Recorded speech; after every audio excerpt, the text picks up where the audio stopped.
రాఖీ బాబులు ఇంతకుముందుకు ఎట్లుండే ఇప్పుడు ఎట్లున్నాడు వస్తప్పుడేమో ఎంటికలు ఉండే ఇప్పుడేమో గుండా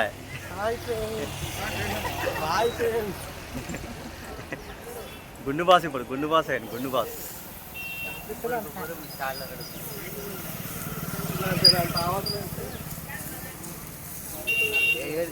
పబ్లిక్ బాగా వస్తుంది రేపు సోమవారం మెయిన్ అంటే సోమవారమే కదా మెయిన్ అయినా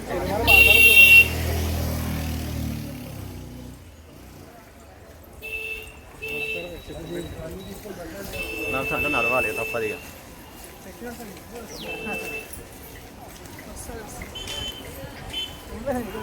చిన్నింగ్ అయితే లోటు లేదు ఇక్కడ చూసాం ఆల్రెడీ చిన్నింగ్ అయితే లోటు అంటే అన్ని సౌకర్యం మంచిగా ఉంది అంత హోటల్స్ గిటల్స్ అన్నీ బాగుంది